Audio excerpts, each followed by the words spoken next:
All right, today I have the pleasure of talking with Scott Bear. Welcome, Scott. Thanks, Brendan. Thanks for having me. Fantastic. Your bio is pretty impressive, even for a young chap like yourself. So we will post that. But what I'm going to do is highlight a couple of the key points. So you're currently the general manager of the Mercure, Sydney, Manly, Warringah, and you've had a rapid rise in the hospitality industry since 2015. You began your career as an event waiter at the Park Hyatt, Sydney, and you've become a general manager at the age of 26, which I think is impressive, mate. Congratulations. You've got a very strong community focus. You're actively involved in local charities, environmental initiatives, and partnerships, including sponsorship of the Manly Sea Eagles women's team.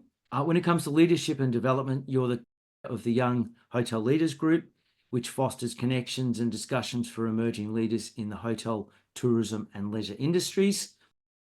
From a recognition point of view, in 2022, you won the Blue Mountains International Hotel Management School Alumni of the Year Award, and you were awarded highly commended Industry Rising Star at the 2023 Australian HM Awards. Your leadership philosophy is you're passionate about inclusive, collaborative cultures and mentoring future leaders. So welcome again, Scott. Thank you. No, it's a privilege to be on here. I've watched many in the past, and to get the request to come on was, yeah, quite humbling. Thank you. No, it's good. I think in the past episodes we've learned from the senior leaders that have gone before, and I thought it was a great opportunity to hear from someone like yourself that in just under 10 years you've managed to carve out a reputation in the industry already. So, I'm looking forward to what you can achieve in the next 20. So, Thanks yeah. very much. So Scott, talking about hospitality, did you choose hospitality or did it choose you? I kind of it almost fell into my lap in a sense. Going through school, I was always destined kind of to do veterinary science, marine biology, studied all sciences at school, had no interest in business. Anyway, we went on a trip, luckily very fortunate to go to the US in year 11 at school. And one of the stops on the way was Las Vegas. And not being 21, we did it as an educational trip. And we met the general manager of the Mirage Casino over in the States. And he took us behind the scenes, gave us kind of the bright lights of Vegas with the Cirque du Soleil, the bars, the clubs, the big pool resort facilities, and I just got talking to him about his role, what he loved about it. He has a family, he managed to balance that. They live in the hotel, they got to see the world, and this was his kind of last stop in his career before he finished off, and just spoke about the amazing experiences he had. And I guess listening to him, he was pretty inspiring, and I could see a lot of myself in him, even though I was 17, but someone I wanted to become, and stepped foot on off the plane back in on the Gold Coast and went straight online to look at hotel management. And yeah, 10, 11 years later, here we are. That's fantastic. A trip that's changed your life basically. Um, Yeah, unexpectedly. So, yeah, no, it was great. fantastic. And so from obviously you went on to finish high school, you then went straight into Blue Mountains. Yeah, so I finished school on the Gold Coast. Basically, in my last year of school, I did a 3-week internship, unpaid internship at Park Hyatt, Sydney. So thanks to a few people who gave me connections to the Park Hyatt, and John Morabito, the head of HR, who's still there now, offered me a 3-week internship to get a taste for the industry before I jumped into it, which was fantastic. And I Yeah. mean, at that time and still probably one of the top luxury hotels in Australia. So it was pretty special to step foot in there and see the best of the best. And yeah, so I left school and went straight to back to Sydney, and I started the Blue Mountains in January of 2015. And Yeah. you normally do a placement. Did you go back to the Hyatt to do your placement? Where did you do your placement? Yeah, so during the first 6 months, I worked casually on the weekends at the Park Hyatt as an event waiter.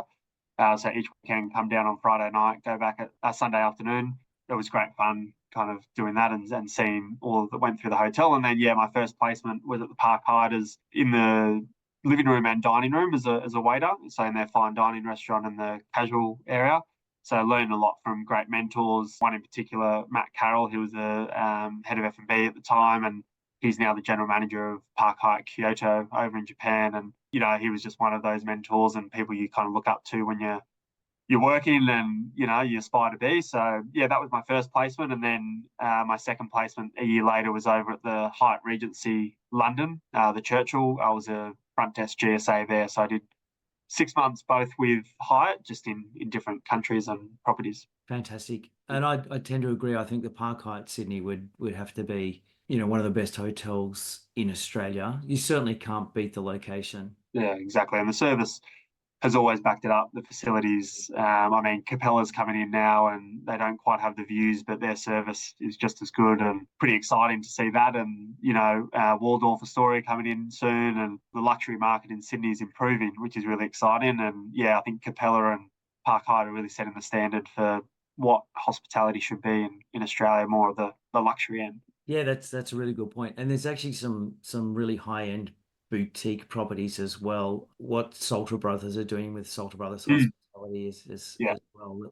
It is pretty exciting actually. I think it's exciting times for the industry. yeah, big time. Were there any embarrassing moments or sort of interesting moments that sort of cemented your love of hospitality in that early part of your career? I mean, nothing kind of beats, your first drop of a tray of champagne glasses all over the floor in someone's wedding and incorrect orders delivered to wrong tables. Those little mistakes, a little bit embarrassing, but it's how your team react. And I had great supportive managers who, wouldn't kick you when you're down; they'd pick you back up. And the Park Hyatt especially had a culture of really supporting people, especially in their learning stages. So I guess my interactions with guests allowed me to realize how, I guess, people pretend to be people they're not. We had an instance where I was on the front desk at Park Hyatt and got a phone call and they turned around and said, "Oh, my microwave in the room isn't working." And I was like, "I haven't been here that long, but I'm pretty sure there's no microwaves in a five-star hotel in Sydney." So I've gone, "Okay, let me know what's going on with it." It's just like, "Oh, every time I type in 30 seconds, it comes up as locked, and I just don't know what's going on."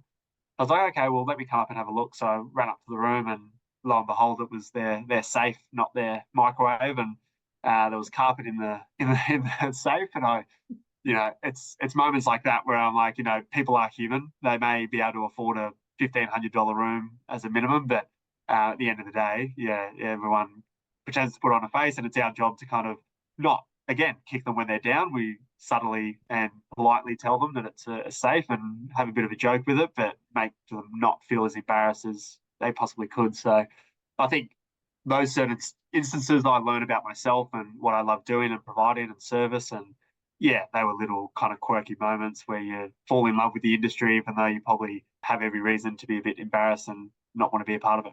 Isn't that interesting? A microwave. Yeah. Crazy. Yes, I've heard general managers say, we don't mind if the guest leaves their brain at home when they come and stay. We will look after them and perfectly, treat them with utmost respect as just as long as they don't forget their wallet. Yeah. Well, Um, exactly. Yeah.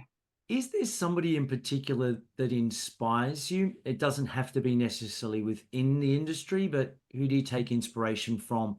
I mean, a lot of my guests, it's been either, a parent or a grandfather or a first boss or something.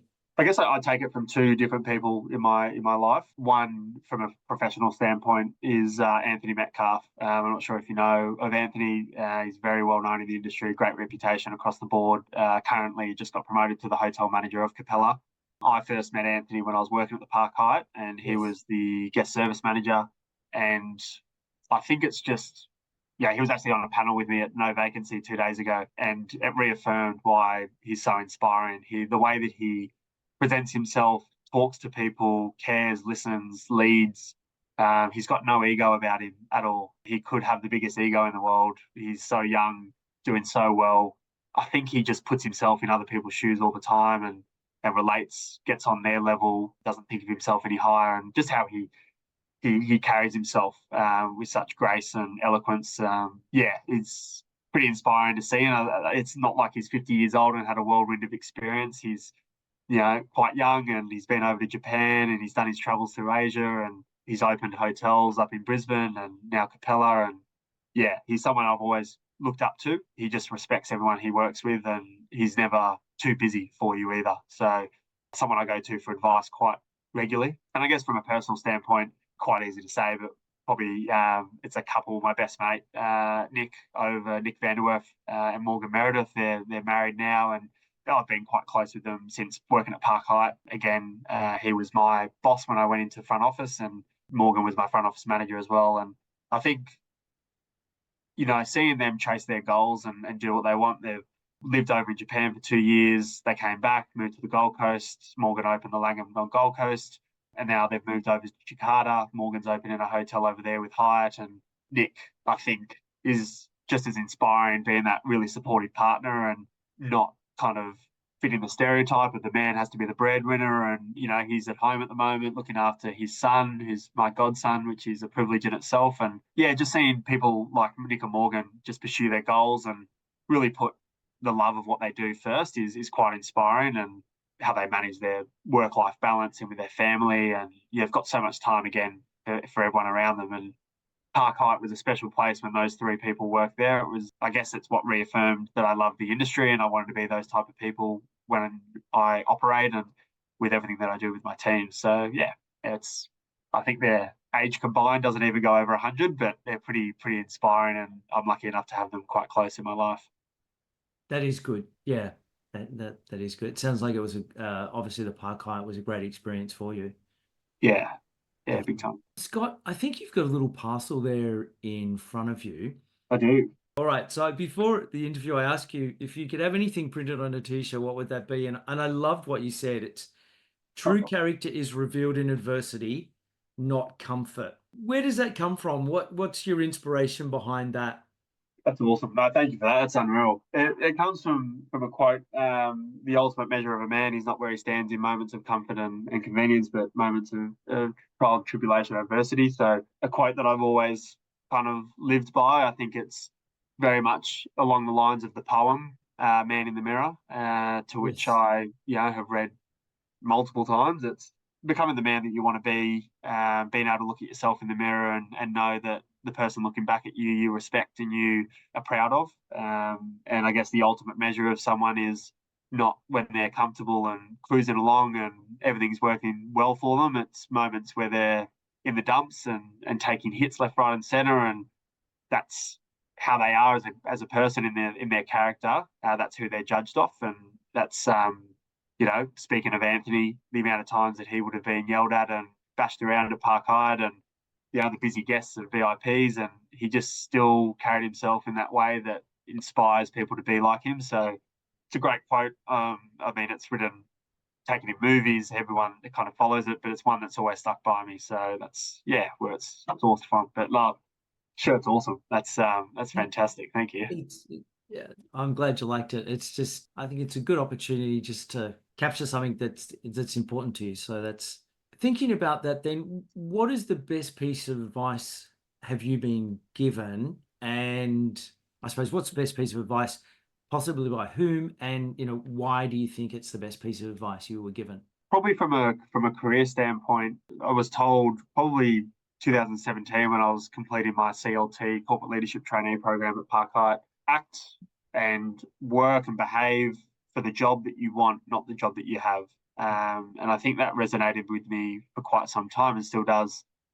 Just because you're not a leader doesn't mean you can't lead. Just because you don't have a title doesn't mean that you can't inspire and take responsibility and accountability. And you never want to be complacent in what you do. I've always been told myself to keep driving and keep pushing forward. And I think if we're working for the job that we've already got, then we're not working towards anything. So always have a goal, always have that 5-10 year and the steps to get there, and work towards that. So carry yourself in a way that people don't expect. Hotels, just because they're a 2-star hotel doesn't mean they can't give 5-star service. And that's really resonated with me since I stepped out of luxury and came into the Mercure, into that mid-scale kind of brand. And just because we are a Mercure, not a soft hotel, doesn't mean that we can't wow guests and we can't go above and beyond.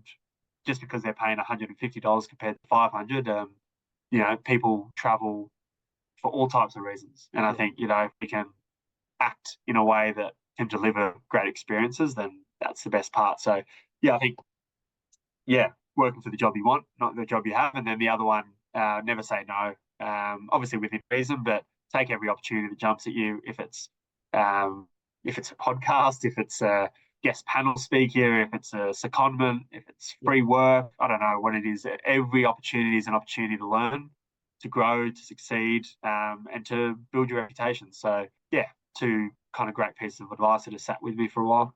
Both great pieces of advice, and I happened to be on Scott and Grant's podcast yesterday, which was absolute honor because I followed them.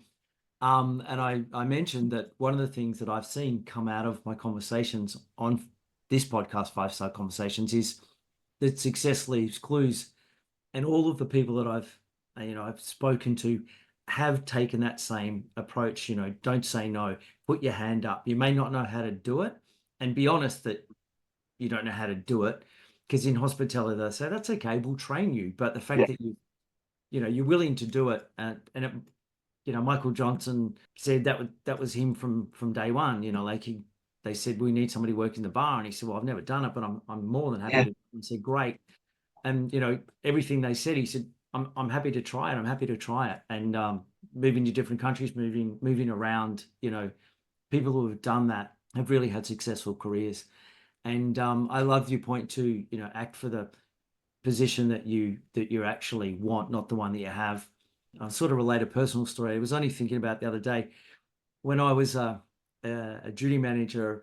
I actually got pulled into the executive assistant general manager's office, and he sort of had a chat to me about wearing board shorts to work. He said, like, you need to set a standard. And it didn't dawn on me at that point in time as a 20-year-old, you know, yeah, that the way I behaved, it was a reflection. Even when I was off duty and it was 35 degrees or something, and I came in and suited up, but he said, I should be arriving to the property in an appropriate manner as well. And that's something that actually stuck with me. It's like, okay, I gotcha. yeah, Um, 100%. I mean, it's yeah, completely agree. It's all kind of a look, and people, if you inspire to be someone, you look at them in all facets of their life, not just kind of the moments they want you to see. So yeah, no, I completely agree. Yeah. yeah, it's interesting. Scott, we're going to talk a little bit about the industry itself now. Is there an emerging trend that it can be either that excites you or potentially makes you a little bit nervous? I guess the exciting part always, speak the positives firstly. Good point. Lifestyle hotels are just coming up. They're a massive trend at the moment. They're up and coming, and we've got some beautiful lifestyle hotels popping up in our region. And I guess it hasn't really been seen in Australia all that much lately. Overseas, definitely, but people are traveling differently. They want experiences. They want the combination of everything. They want it relaxed. They want it too formal. They want it accessible, but not with the restrictions. And yeah, lifestyle hotels are kind of ticking all the boxes in the right way. And F&B is becoming a massive prominent feature of hotels now. They used to be, it's just the lobby restaurant, or we've got breakfast and whatnot. But people are traveling for the F&B experience and for that kind of culture and immersing themselves in the local community. And I've had a lot of fun with it at the hotel here, getting partnerships with our local breweries around the corner, and not just advertising the international beers, but things that you can only get in Brookvale. So it brings people back, and Yeah. it's exciting. And I think on a larger scale, we can really dig into our culture and the Indigenous, and really featuring that within our properties, and from a food sense, from an art sense. So in a core, we've got the Art Series hotels, which are Yes. quite special properties. The one over in Perth, especially the Adnate, just a stunning property in itself. But on the facade of the building, there's a massive Indigenous artwork that just stands out in WA. It's very recognisable as you drive through and look at it, and that's an example of just really immersing in the culture. So I'm excited about really getting in touch with our community, in touch with what we represent. It doesn't just have to be Indigenous, but what we represent as a hotel in our locations, and how we can really exemplify that. And really excited about our focus on environment, and how we can do things differently with the environment in mind, but still ethically and up to a standard. And people are getting pretty innovative with what they can create, and which is really, really cool. And it can only get better, right? Yeah, with the Yes. technology, with the understanding of how our systems work, it's only going to improve. And I think, on the flip side, the concerning part is, I I love innovation, I love change, I love moving forward, but I love the true, authentic, traditional hospitality. And what we're getting close to is losing that with the implementation of all of our IT and AI. And as a business owner, you look at AI to cut costs, and owners and operators might see that as ways of cutting costs. And you will get owners, and my especially with Salter Brothers, they're not using IT to cut costs, but more so to improve the experience. So here at the Mercure, very 3-4 star hotel, self kind of service. There's not a lot of F&B offering when we took over from the Travelodge. So the owner's idea was to introduce the self-checking kiosks so that we could allow a staff member to build a bar and a cafe so we could offer food and beverage. Because without the AI, without the self-check-in, it just wouldn't be feasible with the payroll to be able to still run a cafe and a bar. So now that we have that, we're not getting rid of staff, but we're improving the value for the guest. So I think it's concerning because some owners may not see it that way and may not operate like that, and may just do it to cut costs. And then that true, authentic hospitality is gone. The asking them how they are. A machine doesn't do that. Why are you here? Oh, you're here for an anniversary. Let me send you up a bottle of wine, and we'll get you a car to get you to the restaurant. And you can't program a robot to do that half the time. And people want to talk to people. I travelled alone to Indonesia last week and the week before, and I met the assistant manager of the hotel and the general manager, and have them come up and talk to me and tell me about Bali and Nusa Dua and where to go and what to see. I don't want to be doing that through Google. I want the true local experience. And instead of going to the internationally marked 5-star Google review places, I got to go to the local places and see Bali for what it was, instead of the kind of fake picture that they put on to sell the hotels and everything. So yeah, I think that's the concern, but I also love innovation and change and moving forward. So it's just how we use it. We just got to be smart and careful about our investment. Yeah, I think it's got to be a balance, as you said, and there will be, it's like anything, I suppose, can be used for good and bad. As you said, what Salter Brothers have done is they've used technology to handle that sort of routine. Check-in at the end of the day is really a transaction. So they've allowed technology to handle a transaction to free up a team member actually to deliver a better guest experience in providing that food and beverage. But I think they're going to see obviously a return because guests are getting a better experience. So rather than staying there once, you come back. I think to your point, if you go to a hotel and they've just used technology to compromise, you stay there once and then it's like, yeah, I'm going to go to the other place where I can talk to a person. And I Yeah. think it's lovely to hear that you've got that view as well, that you want to talk to people. I mean, I can't remember the book now. It was John Nesbitt that said his belief is as we increase technology, people actually will also have an increased propensity to talk to people. They will want human interaction. So Yeah. the more technology you give them, there needs to be a balance. They need to seek human interaction because we are communal. That's the way we were brought up, and it's still within our, it's still within our blood. I think it's a positive thing as people want to travel to, as you said, they really want experiences, and it's not so much just to look at something on Google and go to the top rated place. Like I'm like yourself, where I go somewhere, I want to sort of explore the back streets and sort of see it from the local, get experience within the local culture as much as possible.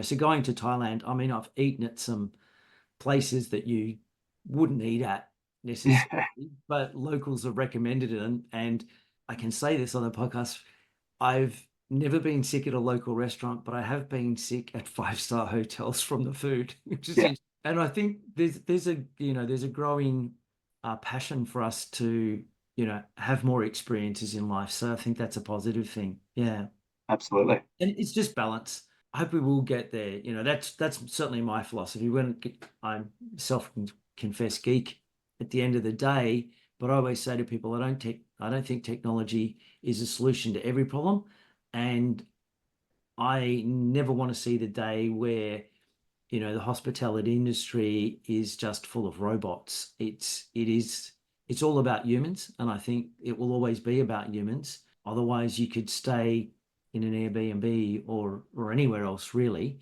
You stay in a hotel because of the level of service you get, the security you get, and the fact that there are people there that can make that stay much more enjoyable for you.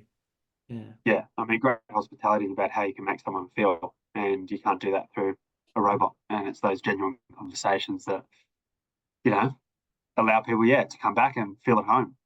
We have long stay guests that stay with us all the time, and Yeah. yeah, they always come back because they know that they're going to looked after, and we know what they like when they check in and in their rooms and whatnot. So yeah, it's always about how you make someone feel rather than what you've got, in a sense. Yeah, From that point, Scott, that how you make them feel, but people that work in hospitality just have a passion for building those relationships and helping people. So it's a two-way process really, because as you said, you can't do it with a robot, but you can't also do it with a person who doesn't like mm, interacting with people. So yeah, hospitality people are special in a unique way, and mm, that's why I always say as well, removing that transaction and giving it to a kiosk or a self check-in is not such a bad thing because I never signed up to be a receptionist to actually key data into the property management yeah, system.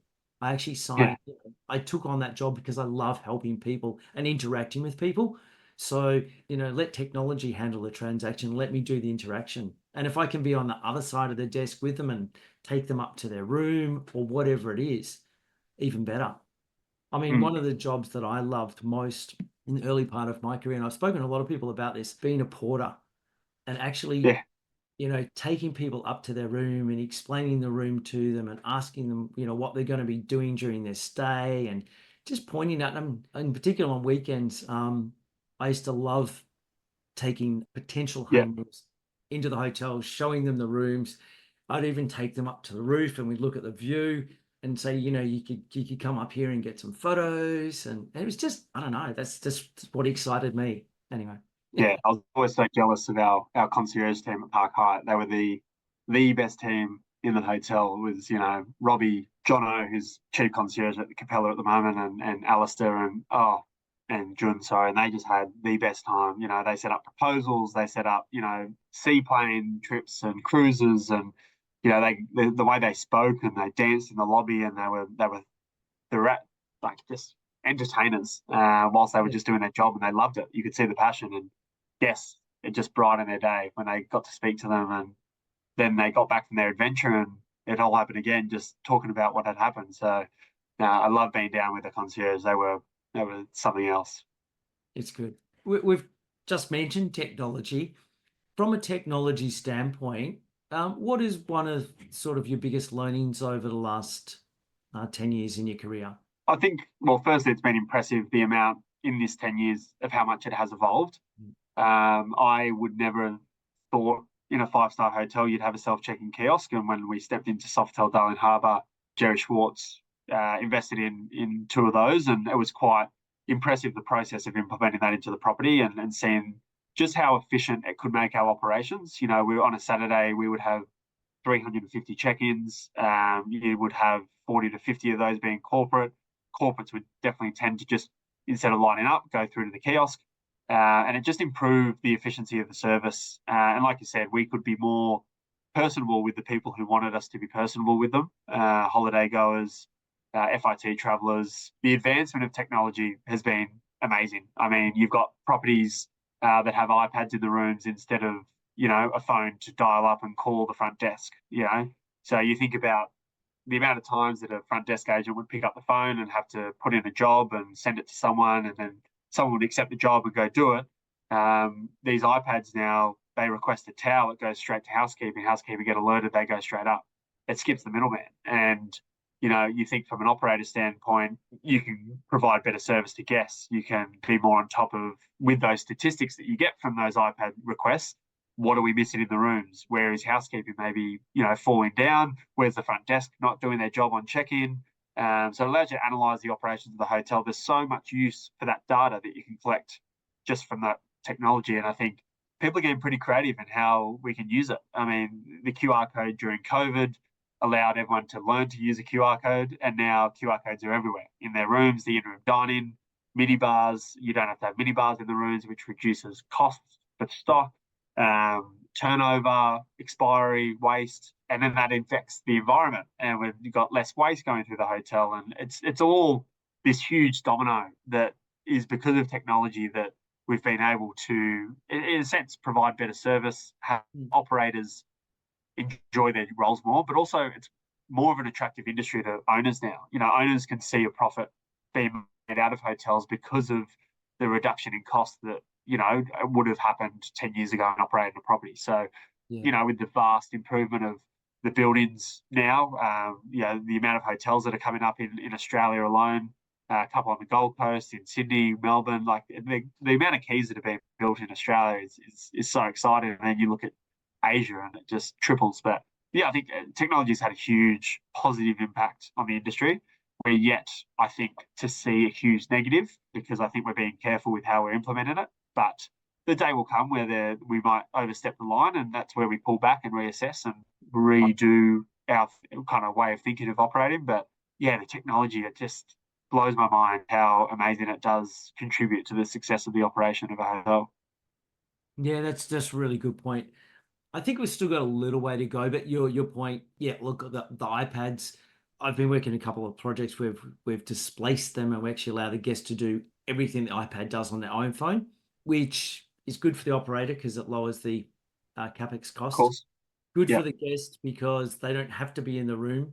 They could actually be anywhere and they realize, oh, I forgot to tell them I need some more towels. But to your point, the data that comes from that is amazing. We were working with a hotel during COVID. They were a quarantine hotel, and every time, well, the first thing they noted during the first wave is the number of requests they were getting for bottle openers, and they didn't have them in each room. So when the wave checked out, they went out and bought 144 bottle openers and put them into each room. But the second thing they noticed is that when housekeeping were going through those rooms and cleaning them and making maintenance notes into the software, the number of LED lights that they had failures on, they're like, there's a problem here. So they contacted the supplier, and the supplier's like, yeah, that's not right. And they had a bad batch. And they said if they were using paper-based or post-it notes, which is what they used to use before, they wouldn't have been able to figure it out basically because it wouldn't have correlated. Whereas they had a report that they could run, and the report said, hey, the number one failure in maintenance has been these lights. It's like, So you're right. There's a wealth of information. I think also from a sustainability point of view, once we start putting, I know there's a number of Accor hotels doing it at the moment, but monitoring, water waste and energy usage on a daily basis, then you start to pick up these little things that, oh, hang on a second, what happened on this day? Oh my God. Yeah. Okay. If we can just alleviate that, it is really interesting when you start to monitor things, then what you basically measure, you can manage is what they say. Yeah, exactly. I mean, we've got a water electricity system in at the moment that alerts us every time it goes over the average use at a period of time. And so I get an email. It was quite funny. We had a surf lifesaving group in-house a couple of months ago, and they all had just come back from their event and obviously had gone to have a shower. So all the showers are running pretty simultaneously. So I get this alert through my email saying water use high, over the average limit, check for any leaks. It's just amazing that it picks it up within 30 seconds. And, it's with that, I can get my engineer to go and have a look at a leak, or, if we're leaking gas in one of our pipes or whatever it is, to be able to investigate it on the spot instead of waiting for the monthly bill. And it's Correct. 4 times higher than we thought, and having to explain that to the owners and not being able to. So, it's incredible, the technology and how much of an influence it can have. That's a simple piece of technology, but as you said, you can then get on top of it immediately if there is an issue. In this particular case, obviously, it's just an anomaly. But if a pipe had burst or something and there's water, you can get it addressed, rather than waiting till the end of the month and working out what happened. That's really cool. As an industry, and this might be a little bit hard, but what do you think the industry is going to look like in 10 years' time? I think the whole evolution of, white label operators, franchise hotels is coming up pretty thick and fast. As a HMA operator myself, it's exciting. I mean, the American model is basically franchise hotels, and that So that's how they run over there. And a lot of what Australia does, especially hospitality, is very similar to the States. We're just a bit behind. So I definitely see that kind of model coming into Australia and those companies being quite successful. So, 10 years, that's where I think the industry is heading. Like I said, lifestyle hotels is going to become more regular. Experiential travel is going to become more sought after, and it already is. I think, and depending on what happens with the economy, and I think at the moment you're already seeing a change in it, is the more affordable hotel. I think luxury hotels are going to face some challenges because the lower end, kind of lower rate hotels are probably seeing the benefit of the interest rate hike at the moment. And, our average rates have dropped across the region and our occupancies are up. So people are still traveling. There's no reason that people aren't traveling, but what they're paying for a room is dropping. So people are looking less at the luxury $500 a night hotels and looking more at the affordable 150, 200. So luxury hotels may need to look at how they're doing things and maybe do them differently, or they've got to offer a different niche and target a different audience. So luxury hotels are always going to stay around. I think, I love luxury. I love working in luxury and, being over in Jakarta last week, being in the Grand Hyatt Jakarta and seeing how they operate in Asia. So, payroll is very different. You got 40,000 staff for one hotel, but yeah, just the way in which they carry themselves, it's always going to be desired. But yeah, I think the state of the economy at the moment is definitely pushing for that lower, cheaper travel. And I think Australian hospitality is going to start to be recognised globally. I think at the moment, you look at movies, you look at anything to do with hospitality, it's London, it's New York, it's Crazy Rich Asians over in Singapore, it's those kind of fancy, glamorous, white glove service. But I think people love Australia because it's a more relaxed, laid back, more genuine, authentic, get to know you experience. And when people want to connect with people, ITs come in, like you said, there's more of a desire to connect with people. There's going to be a big change and shift in what people want to travel for. So we've got the beautiful country, we've got the beaches, we've got the weather. I think people are going to start coming now for the service and what hospitality provides. So I think we also may lose a lot of great hospitality professionals overseas because that's exactly what's sought after as well. So again, for our industry, a great opportunity and to get overseas and see the world whilst you're working. So it's only going to go up. It's an exciting industry. There's always tourism, always travel. So yeah, after COVID, people doubted us. People looked at us and thought we were going to all change careers, but we persevered. And what an industry we're in! It's unreal to be a part of. So yeah, exciting times for the next 10 years. That's a really good point. I think you're right. There's just a desire to travel. I think there was that post-COVID sort of pent-up demand, so to speak. But I think it was Simon McGrath when I was talking to him. He's saying it was earlier this year that the number of people that were in Europe that sort of 10 years ago couldn't spell Europe is amazing, and we've just got that desire. And I think to your point on Australian hospitality as well. I mean, yes, I think we will lose people overseas.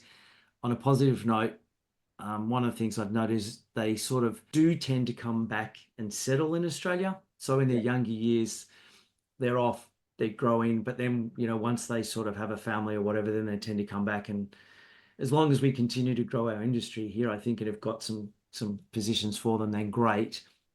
But you reminded me of a story that Patrick Griffin told me. He was the general manager that opened the observatory and operated Orient Express. He also had Lilienfeld's. He recounts a story of, I think it was Michael Anderson, his head concierge, and he had a chairman from a bank from the UK coming over, and Patrick had worked in hotels in London and served royalty, like, he used to look after the Queen and stuff like that. And he knew this chap to be very stiff and proper and prim and, yes, sir, and no, sir. And he pre-warned Michael about this chap. He'll be here at 2 o'clock tomorrow. He will be on the dot, da da da da da, like, you've got to be on your best behavior. And so he said by the time he got down there, he was like, anyway, the guy arrived 2 minutes early. Michael had sort of say, "G'day, mate, how are you?" And he said it was great. He said literally within 2 days, this man that always wore a tie and a three-piece suit was down chatting to Michael with his sleeves rolled up. Like, he said he just broke this guy down completely. And I think he recounted too, King Charles, when he was with them at one point in time as well, similar situation, literally the team were able to make them feel so comfortable and relaxed that they unbuttoned the shirt, took off the tie and just became themselves. So I think that's a particular skill that we have as Australians. Maybe we don't take ourselves too seriously. We're good at delivering service, and I think that's it. Patrick did say to me, if you let Australians be themselves and deliver that hospitality, they can do an absolutely fantastic job. And I think that's yeah. Well, I don't think we want to change that. And No, to his point, I think yeah, he tried to when he opened his first hotel. He sort of tried to introduce the English. This is the way we do things. And some of the team sort of said to him, "Well, why, Patrick? Why do we do it that way?" And he's like, "That's the way we do it." And they're like, "Oh, but what if we did it this way?" And anyway, he said it. He learned quickly, and they learned, and it just worked. So it's good. yeah, big time. Scott, as we get ready to finish up, what advice would you give somebody that is either looking at hospitality, as you were potentially, as a 17-year-old, or is literally just about to start? What advice would you Yeah. give them? Hospitality is a huge industry, and I don't think I realised it until a couple of years ago, to be honest. Stepping into my first GM job, um, there's so much to the industry, and you don't have to be a GM. You don't have to be a director of rooms or sales and marketing or F&B. You can be a part of hotels, hospitality in whatever way you want to be, whether it's in development, brokerage, so you can take the real estate kind of route, or if you want to be an operator, get stuck into operations. There's so much opportunity out there, and there's such a huge network. I think the biggest thing is to network, to meet people and get their experiences and their advice and learn from them. You're never going to always get good advice. Just like you have good and bad managers, you learn from both of them just as equally, probably more from the bad managers. So just grasp every opportunity that you can. Stepping into the industry, you actually mentioned it before, ask why. Why do we do things this way? Challenge it. I think too often we sit there and accept things for how they are because they are how they are, and they have been for so long. And when we start asking why, it gets managers and leaders to actually think, why do we do this? Why is this the way? So fresh perspective, fresh eyes always brings great ideas. So when we're making decisions at the hotel, it's not just me sitting there ticking boxes. It's the people on the front line and the ones that have the conversation with the guests, and they're the ones that I really want the feedback most because they are all a part of it. They're young. They see the world differently to maybe how we do. I mean, I'm 28, so I'm not old, but people coming in now with technology do see the world differently to how I grew up. So always asking why, asking for feedback. And I think it's, what I'm still learning, and I'll be transparent and honest. I think it is learning to remove the ego. You're not better than other people. You're as good as your worst employee, but also you're as good as your worst day. So, you can have some shocking days, and I think you need to judge yourself off that and hold yourself accountable and, not think you're better than the next person to you. Always learn from people. I'm starting to really push myself to learn from someone who's been in the industry for 5 minutes compared to someone like Michael Johnson, who was 40 years. So it's an amazing industry. I can't kind of implore people to get involved enough. I think if you're a hospitality person, you care about people, it's the great industry for you and you can take it anywhere. I am excited for the next 10 years. I hope to go overseas and see the world and come back and, like you said, make Australia home again. But there's not many industries like ours. And the way that you can make someone feel when you're just at work is pretty incredible. So, Hyatt started me off with their motto and vision that was to improve the lives of the people that we come into contact with every day. And whether that's your colleague or that's your guest, any stakeholder in your business, to have the opportunity to do that is pretty incredible. So just remember that each day you turn up to work and you can't go wrong. I love that. And it's so true. It's a job, but you get to change people's day, people's lives. Yeah. It's crazy. Yeah. It just goes to show as humans, there is that bond there. You can your smile or whatever it is, the way you handle a situation can make somebody feel completely differently. And Yeah. that's the strength, I think, in hospitality. And that's why I believe that, and I won't go on about it, but there was a Hina hotel in Japan that sort of tried to run the hotel with robots, and technically it failed. But I think we've just proven that you can't run a hotel without humans at the Yeah, end of the day. So big time. stuff. Scott, I've had an absolute pleasure talking to you today. Thank you so much for your time.